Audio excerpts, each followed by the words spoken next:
So here we have the electron diffraction setup. We've got a 5,000 volt supply and we've got the evacuator tube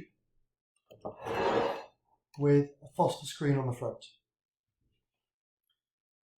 What we're going to do is show you that electrons are going to behave like the particles that you think they are, but also that they can have wave properties as well. And to do that, we're going to show that they will interfere and diffract just like we saw with the laser. So to start off with, we have to turn it on. And we ought to prove that electrons, these are electrons, and that they are behaving like particles. So what we'll do to that, we'll just apply a force. Let's kill the lights. So here's the close-up of the tube that we saw a moment ago. For fuck's sake.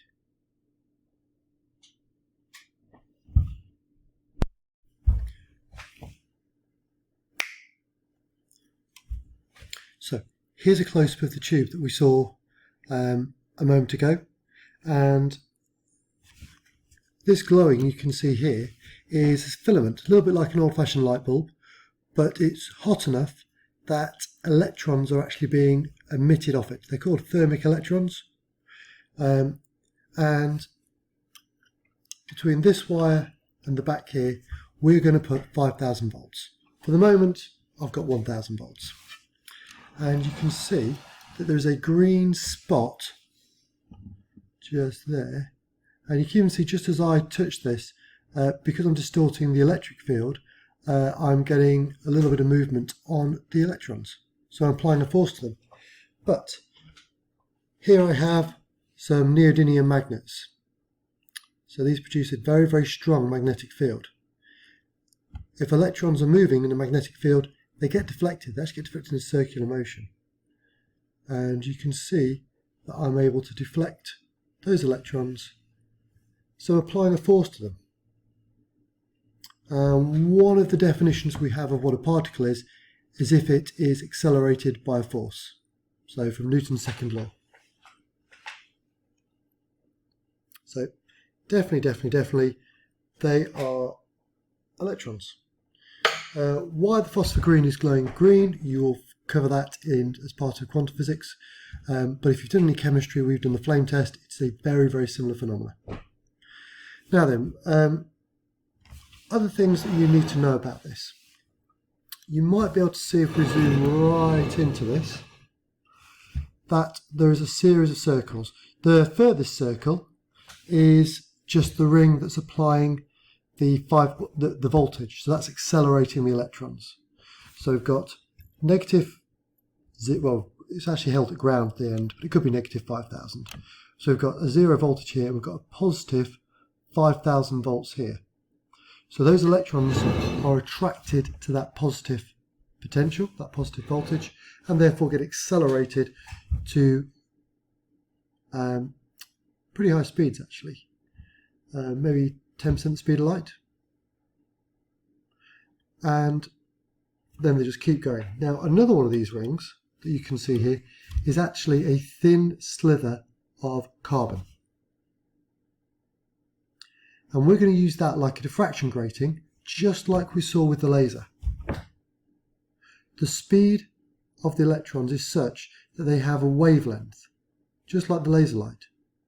And that wavelength is roughly the same as the separation in the carbon atoms, and therefore the carbon atoms will behave like a diffraction grating, and we should see a pattern form on the front of this screen. If we see a ringed pattern, then that shows that the electrons are behaving with wave-like properties, and therefore they're interfering. So let's put it like that. I think you'll be able to see there. And I'm now going to increase the voltage on the high voltage supply. We can definitely see some scattering here, but that could just be the electrons scattering off the carbon atoms. that's no great surprise. So now if it's really hard to, I'm just going to change the contrast. So I've actually got an external bias on this. So I should be able to change the contrast, and I really hope that I can get it so that you can see the rings. Okay. I'm hoping that on the video you can see those rings formed quite clearly. Let me just give it a little bit more whirly. There we go. Now, again, there's a slim chance that's just scattering, but it'd be pretty phenomenal that we get that circular pattern just like we saw with that diffraction grating. But also, if I change the speed of the electrons by changing the voltage on the high voltage supply, I just need to change the bias a little bit as well. Whoops, wrong way.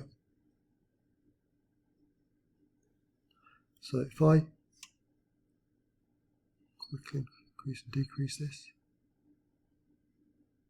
you should see that those rings go in and out. So I can actually change the size of the rings by changing the speed of the electrons. And that gives us a hint that the wavelength of the electrons is actually related to the speed that they're going.